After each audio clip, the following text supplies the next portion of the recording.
Magandang araw sa inyong lahat. Narito na naman ako sa inyong harapan upang makapagbigay ng impormasyon. Ako nga pala si Stephanie L. Tukib. Sa vlog na ito ay tatalakayin ko ang semantika.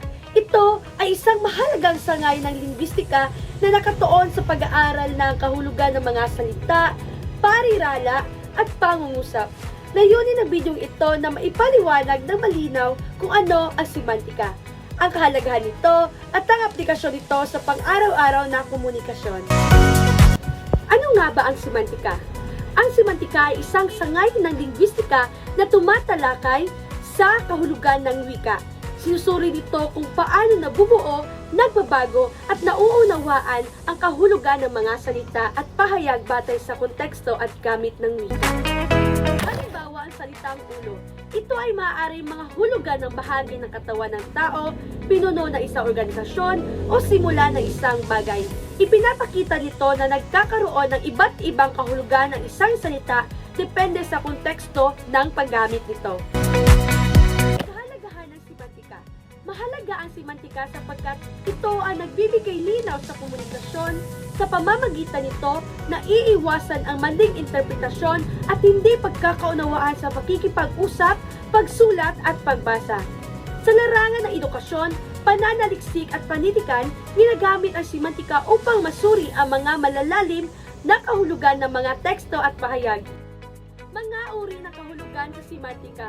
May iba't ibang uri ng kahulugan na tinatalakay sa semantika. Dalawa sa mga pangunahing uri ay ang sumusunod. Una, ang denotasyon, na tumutukoy sa literal o diksyonaryong kahulugan ng salita. Halimbawa, ang salitang ahas ay isang uri ng hayop.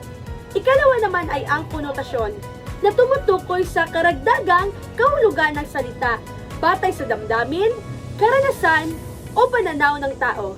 Halimbawa, ang salitang ahas ay maaaring mga hulugang mapanlinlang o traidor na tao. Aplikasyon ng semantika sa pang-araw-araw na buhay.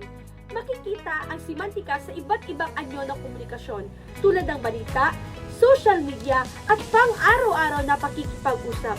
Ang wastong paggamit at pag-unawa sa kahulugan ng mga salita ay mahalaga upang maipahayag ng tama at malinaw ang mensahe. Semantika ay may mahalagang papel sa pag-unawa at paggamit ng wika. Ito ang nagbibigay daan upang maging malinaw, epektibo at makabuluhan ang komunikasyon. Maraming salamat sa inyong pakikinig. Umaasa akong nakatulong ang vlog na ito sa pagpapalawak ng inyong kaalaman tungkol sa semantika. Hanggang sa muli, maraming salamat.